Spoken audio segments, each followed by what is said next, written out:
ప్రభునందు ప్రియమైన దేవుని బిడ్డలకు మన ప్రభు అయిన యేసు క్రీస్తు నామమున శుభములు కలుగునుగాక. మన యొక్క ధ్యానాంశము హగ్గై గ్రంథము 1వ అధ్యాయము 12 నుండి ధ్యానం చేసినప్పుడు హగ్గై ప్రవక్త ప్రవచించి దేవుని యొక్క మాటలు తెలియచేయగా షయల్తీయేలు కుమారుడైన జెరుబ్బవేలును యెహోజాదాకు కుమారుడును ప్రధాన యాజకుడు అగు యెహోషువయు శేషించిన ప్రజలందరూ తమ దేవుడైన యెహోవా మాటలు ఆలకించి ఉన్నారు.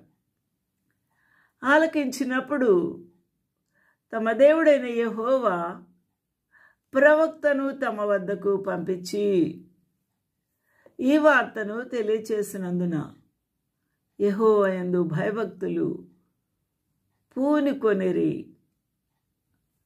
ఆ విధంగా వారి యొక్క తప్పిదములను తెలుసుకొని పశ్చాత్తాపడుటకు తిరిగి దేవుని మాటలను అంగీకరించి ఆ వార్తను విని యెహోవా యందు భయభక్తులు నిలుపుట యందు భయభక్తులు పూనుకున్నారు. ఎప్పుడైతే దేవుని యొక్క సన్నిధిలో వారి మొర ఆలకించి ఉన్నాడో, వారి ప్రవర్తన సరిచేసుకున్నారో, అప్పుడు యెహోవా తన హగ్గై ప్రవక్తకు మరొక మాట తెలియచేస్తూ ఉన్నాడు. ఏమనగా, నేను మీకు తోడుగా ఉన్నాను. ఇప్పటి వరకు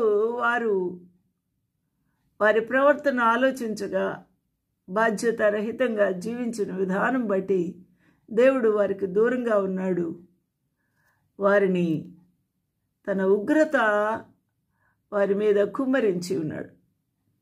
అయితే ఎప్పుడైతే వారు దేవుని వైపు తిరిగి ఉన్నారో అప్పుడు నేను మీకు తోడుగా ఉన్నాను, ఇదే యెహోవా వాక్కు అని మరొక మారు సెలవిస్తూ ఉన్నారు.